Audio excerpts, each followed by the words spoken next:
Kembali di Sapa Indonesia Malam bersama saya Radi Saputro. Saudara, Solo diusulkan menjadi daerah istimewa. Usulan mengemuka usai rapat Komisi 2 DPR RI bersama dengan Dirjen Otonomi Daerah Kementerian Dalam Negeri. Kota Surakarta atau Solo memiliki sejarah yang panjang, baik dari unsur budaya maupun pemerintahan. Solo yang dikenal dengan The Spirit of Java atau jiwanya Jawa masih lekat sebagai pusat budaya. Setelah kepresidenan Surakarta dihapus pada 4 Juli 1950, Surakarta jadi kota di bawah administratif Provinsi Jawa Tengah. Secara administratif, Solo punya 5 kecamatan, yakni Banjarsari, Jebres, Lawean, Pasar Kliwon, dan Serengan. Kini, pemerintah tengah memperhitungkan soal pemekaran Solo yang diusulkan menjadi daerah istimewa Surakarta, termasuk soal perangkat pemerintahannya nanti.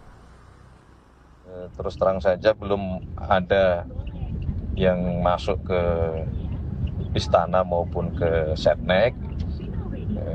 Yang kami pahami usulan-usulan itu masuknya ke Kemendagri dan banyak memang tidak hanya baru-baru ini saja usulan-usulan tentang pemekaran wilayah baik provinsi, kabupaten, kota, termasuk status-status usulan daerah-daerah yang dianggap istimewa, maupun keputusannya dia akan mengandung konsekuensi. Misalnya ketika terjadi pemekaran DOB, daerah otonomi baru, tentu perangkat-perangkat, kelengkapan pemerintahan juga akan perlu diadakan.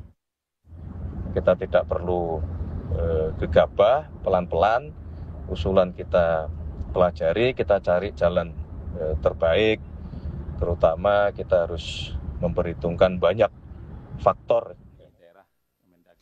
Usulan pemekaran pertama kali mencuat saat rapat dengar pendapat Komisi 2 dengan Dirjen Otonomi Daerah. Kemendagri menerima 341 usulan pembentukan daerah otonom baru, di mana 6 diantaranya ingin menjadi daerah istimewa. Sampai dengan bulan April ini izin kita mendapat banyak PR, ya tadi sudah sampai pimpinan, ya jadi ada 42 usulan provinsi, 252 kabupaten, 36 kota. Nah, ada 6 yang daerah istimewa, meminta daerah istimewa. Dan juga ada 5 meminta daerah khusus. Tentu izin sekali lagi, ini adalah PR kita bersama karena undang-undang mengamanatkan agar pemerintah dan DPR untuk melakukan langkah-langkah evaluasi ke depan. Wakil Ketua Komisi 2 DPR RI, Arya Bima menyatakan Solo menjadi salah satu yang mengusulkan untuk menjadi daerah istimewa. Usulan daerah istimewa Solo muncul karena Solo dinilai sebagai daerah yang memiliki keunikan budaya dan sejarah khusus. Menurut Arya Bima, harus ada kajian mendalam terkait usulan Solo menjadi daerah istimewa. Boleh ada keinginan, tapi saya melihat apakah relevansi untuk saat ini. Ya, Solo ini sudah menjadi kota dagang, Solo ini sudah menjadi kota pendidikan, ya, kota industri. Tidak ada lagi yang perlu diistimewakan. Jangan sampai pemberian daerah keistimewaan ini membuat rasa ketidakadilan daerah-daerah lain. Ya. Sementara itu, Wakil Wali Kota Solo Astrid Widayani menyebut hingga saat ini belum ada pembahasan soal pembentukan daerah istimewa Surakarta. Solo masih akan berbenah untuk pembangunan kota baik dari peningkatan sumber daya alam maupun manusianya. Kami belum membicarakan sejauh itu. Mungkin nanti usulan yang terkait dengan daerah istimewa Surakarta akan kami pelajari dan selebihnya tentunya akan menjadi diskusi kami pribadi dan Mas Wali Kota. Hingga saat ini Indonesia memiliki 5 daerah dengan status otonomi khusus atau istimewa yang telah ditetapkan undang-undang. Di antaranya Daerah Istimewa Yogyakarta, Daerah Istimewa Aceh, Daerah Khusus Ibu Kota Jakarta, Papua, dan Papua Barat. Usulan Solo jadi daerah istimewa masih perlu dikaji mendalam. Salah satunya adalah pemenuhan syarat untuk menjadi daerah istimewa sesuai dengan undang-undang. Tim Liputan Kompas TV. Dan untuk mengetahui bagaimana urgensi penetapan Kota Solo sebagai daerah istimewa, saat ini sudah bergabung dengan kami, Rifki Nizami Karsayuda, selaku Ketua Komisi 2 DPR RI dari fraksi Partai Nasdem, dan FX Hadi Rudiatmo sebagai mantan Wali Kota Solo atau Wali Kota Solo periode 2012-2015 dan 2015-2020 melalui sambungan telepon. Selamat malam Pak Rizky, Pak FX. Selamat malam Mas. Siap. Selamat malam. Oke, saya ke Bung Rifki dulu. Bung Rifki, usulan terkait dengan Solo yang katanya mau menjadi daerah istimewa, itu sebenarnya keluar dari siapa sih? Itu keluar dari paparan Dirjen Otonomi Daerah Kementerian Dalam Negeri, Saudara Akmal Malik, yang pada hari Kamis yang lalu Komisi 2 DPR RI mengundang Dirjen Otonomi Daerah Kementerian Dalam Negeri untuk mewakili pemerintah dalam rangka kami ingin memastikan sejauh mana pemerintah sudah menyusun naskah draft peraturan pemerintah terkait dengan desain besar penataan otonomi daerah di Indonesia. PP terkait dengan desain besar penataan otonomi daerah di Indonesia itu adalah kewajiban dari Undang-Undang Nomor 23 tahun 2014 tentang pemerintahan daerah, di mana kemudian pembentukannya harus dikonsultasikan kepada DPR. Sudah 11 tahun undang-undangnya diberlakukan, tapi sampai hari ini pemerintah belum pernah menyampaikan draft usulan kepada DPR terkait dengan rencana PP tersebut. Kenapa PP itu penting? Karena dengan PP itu kita akan tahu sebetulnya Indonesia ini 20, 30, 50, 100 tahun ke depan kira-kira jumlah provinsi, kabupaten, kotanya berapa? Yang bersifat istimewa berapa? Apa indikatornya? Dalam konteks penataan itu tidak hanya muncul terminologi pemekaran daerah atau hadirnya daerah otonomi baru, tetapi kami juga ingin kemudian melakukan evaluasi terhadap daerah-daerah yang nyatanya setelah dimekarkan ternyata kemandirian fiskalnya rendah. Dan karena itu kemudian kami tidak segan untuk mengusulkan adanya penggabungan daerah. Nah, sehingga kemudian ada titik equilibrium nanti, yang dimekarkan boleh muncul, tetapi yang tidak berhasil menjalankan otonomi daerahnya ya kita gabungkan sehingga jumlahnya tidak terus bertambah dan itu menjadi beban bagi negara. Baik. Saya ke Pak FX. Pak FX, ini kan sebenarnya bukan hal baru ya, pernah juga dimunculkan di periode-periode sebelumnya. Nah, untuk yang kali ini tahun 2025 ini respons Anda gimana? Jadi kalau untuk usulan daerah istimewa Surakarta itu memang sudah lama. Namun demikian saya selalu menyampaikan dikaji dulu. Yang istimewa itu di mana? Dan kalau sudah bicara istimewa, parameternya harus jelas. Jangan sampai kita nanti menjadi daerah istimewa Surakarta, justru keterpurukan malah muncul. Ini yang mesti harus kita kaji ulang. Nah, sehingga sampai dengan hari ini pun juga belum ada usulan-usulan ke DPRD Kota Surakarta. Namun wacana itu memang muncul. Jadi kalau kemarin munculnya itu adalah provinsi istimewa daerah Surakarta. Daerah istimewa Surakarta. Itu. Ya, istimewa Surakarta. Provinsi mintanya dulu. Namun kajian ini kan belum sempat dilakukan. Mestinya kan harus ada kajian yang sangat mendalam. Sehingga yang dikatakan istimewa itu jelas. Kalau gitu saya tanya juga ke Pak FX. Pak FX ini kan 2 periode memimpin Solo gitu. Istimewa nggak Solo ini untuk jadi daerah istimewa? Menurut saya belum mampu kalau dikatakan istimewa. Kalau istimewa itu mohon maaf, kemiskinan juga harus terukur, pengangguran juga harus terukur, wilayahnya juga harus diketahui berapa dan seterusnya, dan kedudukan antara Kasunanan dengan Mangkunegaran ini juga harus betul-betul istimewa.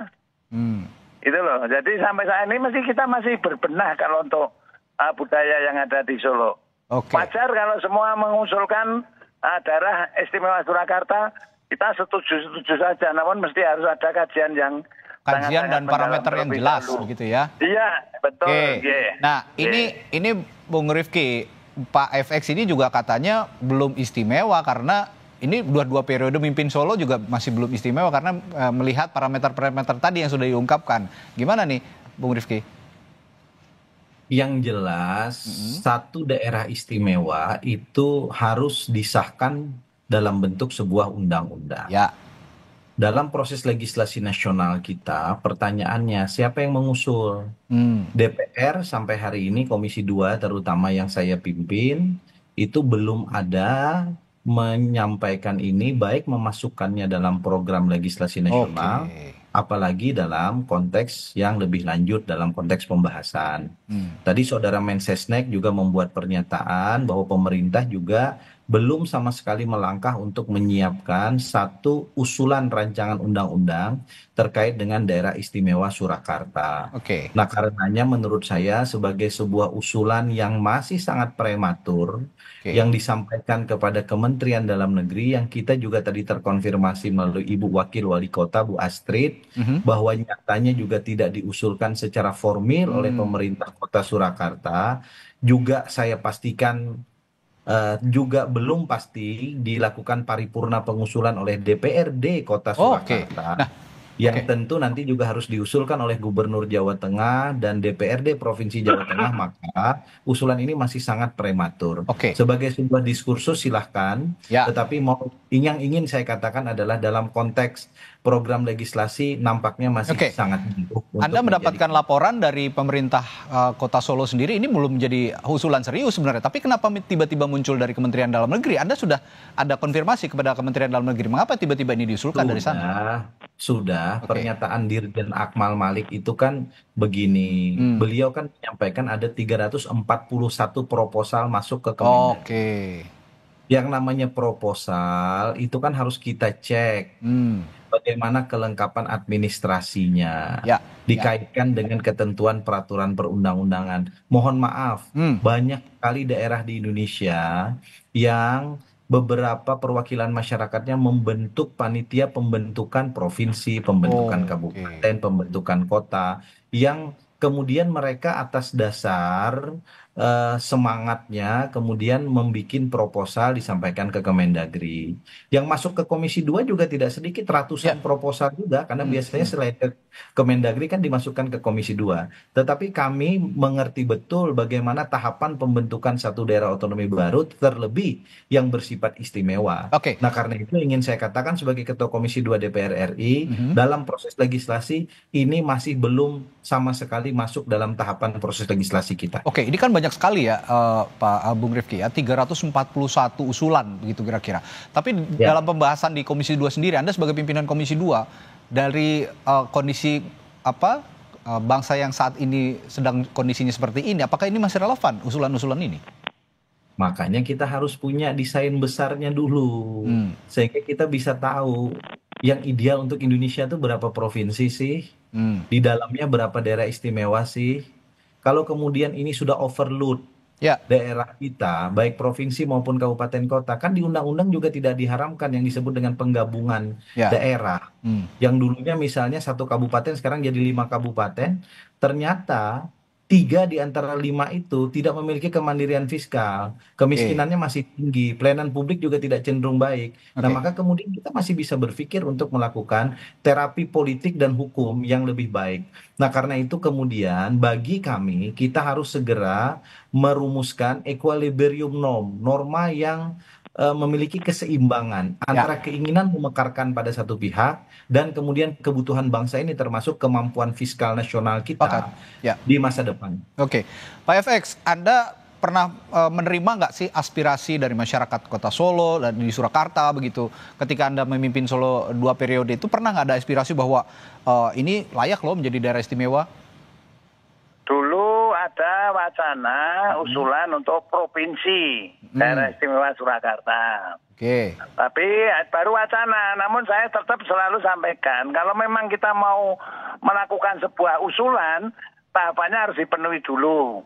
Dari panitia diusulkan ke wali kota ke DPRD nanti kan ke DPRD provinsi dan Gubernur Jawa Tengah, baru ke Mendagri. Ini tahapan itu mesti harus dilalui dulu. Jadi selama saya menjadi wakil wali kota sampai wali kota belum pernah ada usulan yang tersurat ataupun proposal gitu. Ya, Pak FX, ini menarik nih. Ada juga bahkan lumayan banyak itu yang mengomparasikan Solo ini dengan Yogyakarta.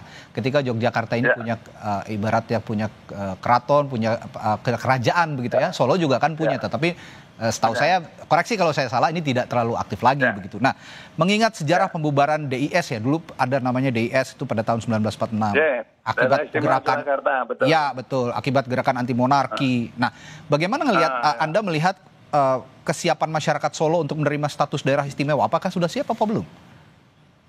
Menurut saya ini wacana sebagian kelompok Jadi sebagian kecil, kalau nanti itu sudah dipelorkan, mungkin kajian-kajian itu pasti akan muncul, ada yang muncul setuju dan ada tidak, itu pasti ada lah. Tetapi kalau memang itu diusulkannya melalui tahapan, menurut saya alangkah lebih baik dan kajiannya pasti akan kajian-kajian yang terukur. Gitu, Mas. Kalau ngomongin hambatan utama yang mungkin dihadapi Solo, baik misalnya dari segi birokrasi, hubungan dengan Jawa Tengah maupun potensi konflik sosial, bagaimana, Pak FX?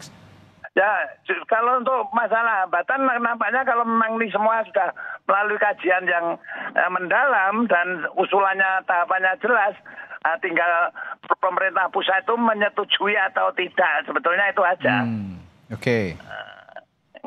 Oke, baik. Jadi kita mau cari daerah istimewa, nanti kalau rakyatnya tidak istimewa dan tidak sejahtera ya ngapain gitu loh. Oke, pertanyaan sama coba saya tanyakan ke Bung Rifki juga. Kalau compare ke daerah istimewa Yogyakarta, ini saya minta pendapat saja ya dari Bung Rifki. Apakah masih jauh atau memang ada kedekatan sebenarnya?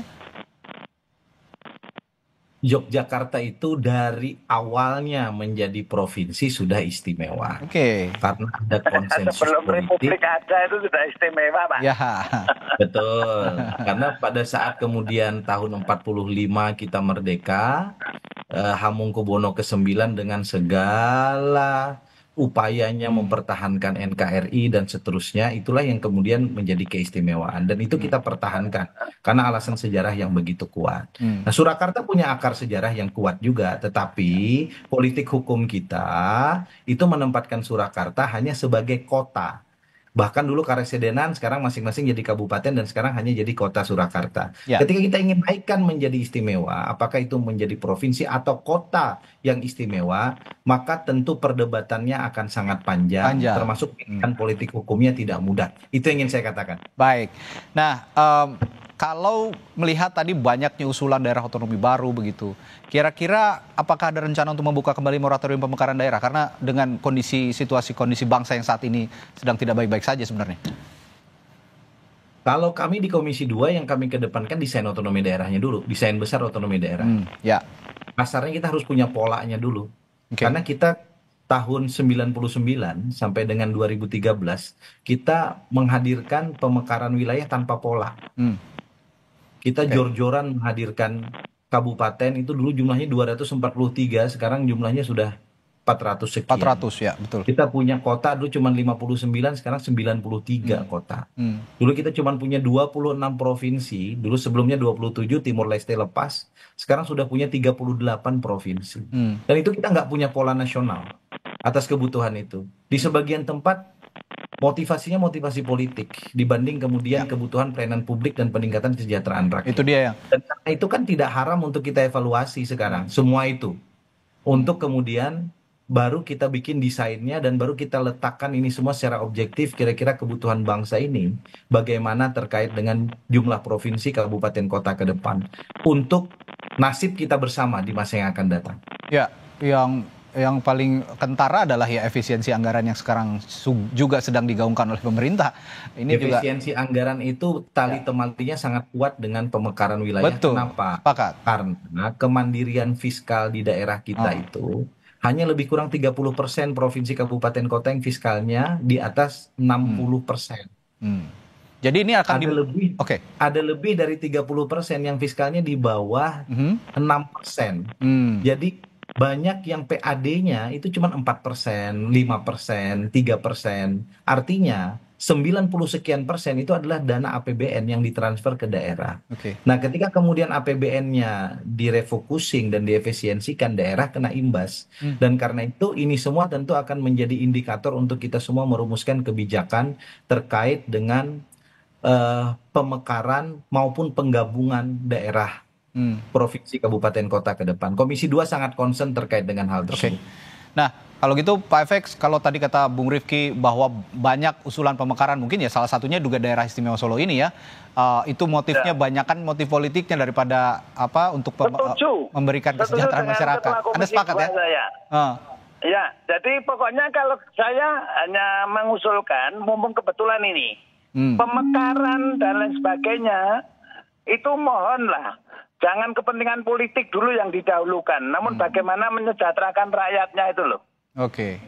Ya. Itu mestinya indikator yang harus diukur adalah di situ. Kita dimekarkan setelah itu 90% itu kita masih mengandalkan APBN kok, Mas.